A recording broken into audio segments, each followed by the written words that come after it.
Sungguh pun untuk di zaman sekarang ini saya tidak menganjurkan orang untuk nikah siri.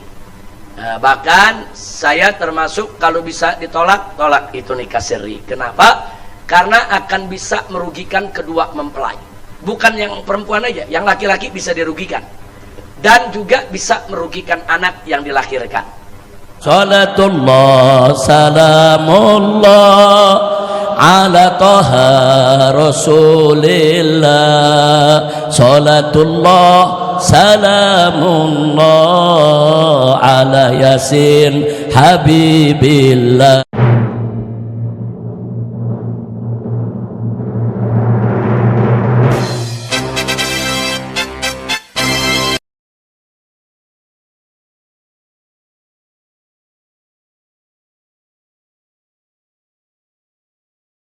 Saya orang yang paling gak setuju di zaman ini nikah siri. Kalau ditanya sah, sah nikah siri. Siapa bilang nikah siri gak sah?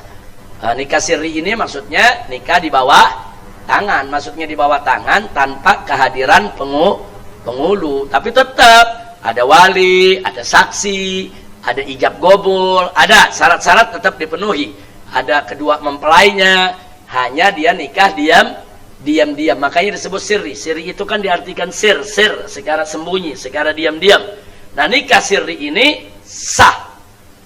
Nah, jadi sekali lagi sah. Saya katakan dulu hukumnya sah. Itu dulu pertama saya mau tekankan.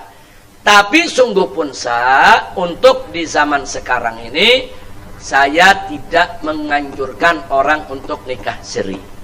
Bahkan saya termasuk kalau bisa ditolak, tolak itu nikah siri. Kenapa? Karena akan bisa merugikan kedua mempelai. Bukan yang perempuan aja, yang laki-laki bisa dirugikan. Dan juga bisa merugikan anak yang dilahirkan. Kalau di kemudian hari terjadi sesuatu. Contoh, laki-laki dengan perempuan menikah siri. Kira-kira 3-4 tahun kemudian istrinya lari dengan laki-laki lain. Nah, sekarang dia lapor polisi, Pak, istri saya lari.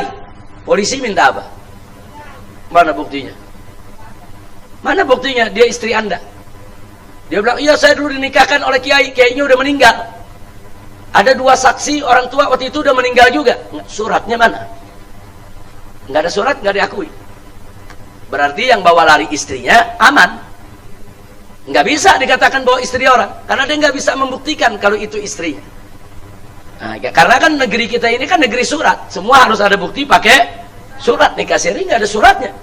Kadang-kadang yang tanda tangan cuma seturu dan nggak diakui secara kenegaraan, itu repot.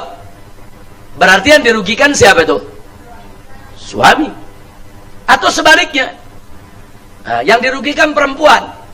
Katakan begitu habis nikah siri, itu perempuan atau laki habis berbulan madu 1-2 bulan ditinggal istrinya. Nah, kemudian dia melapor ke pengadilan, itu suami saya. Pengadilan minta bukti, mana buktinya itu suami Anda? Apalagi kalau perempuan ini kemudian hamil, kemudian punya anak. Dia katakan ini anak si fulan. Bapaknya nggak ngakuin, saya nggak pernah kawin sama dia. Ngebuktiinnya bagaimana? Nah, jadi ini bahaya buat si istri, bahaya buat si anak. Atau kejadian begini, seorang laki-laki dia kawin baik, ini laki-lakinya dia kawin sama satu perempuan siri, dapat anak 3. Wah, dia pengusaha, dia kaya. Nah, kemudian tapi keluarganya nggak ada yang tahu, keluarga ini laki-laki, ibunya nggak tahu, bapaknya nggak tahu, kakaknya nggak tahu. Dia siri, dia nikah di luar kota, di kota mana. Nah, kemudian dia sakit, dia meninggal dunia. Nah, terus istri sama anak-anaknya mau buktikan ini keluarga si suami bagaimana? Ditolak sama ibu si suami. Enggak, anak saya belum kawin, saya nggak punya menantu, saya nggak punya cucu. Dikuasai itu harta sama orang tuanya. Akhirnya si istri dan anak nggak dapat warisan. Dia tanya, yang dirugikan siapa? Istri dan anak. Nah, jadi sekali lagi nikah siri sah, tapi berbahaya kalau ternyata salah satu pihak atau keluarganya yang kedepannya nggak mengakui perkawinan tersebut. Tapi kalau punya surat nikah sah, walaupun mereka nolak, mereka sumpah, ya kuat, nggak ada urusan.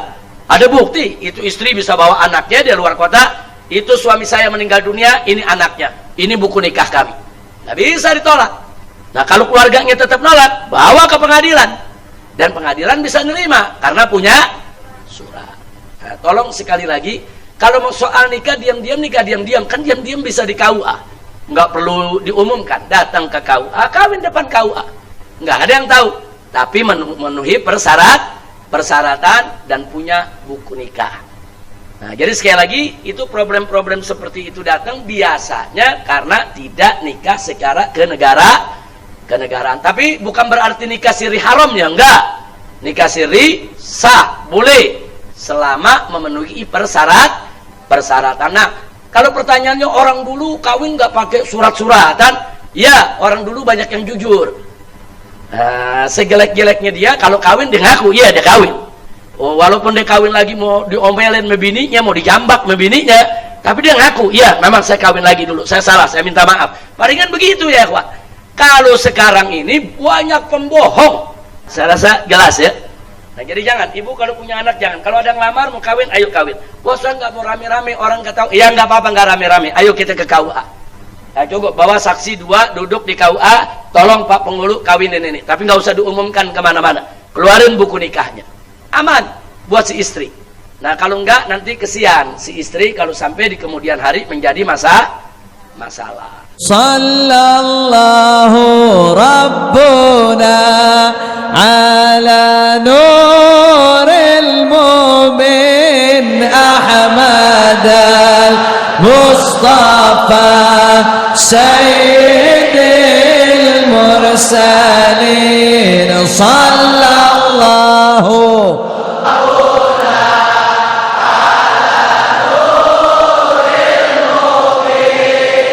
Ahmad al-Mustafa Sayyidil Mursalin wa ala alihi wa sahbihi ajma'in wa ala alihi wa sahbihi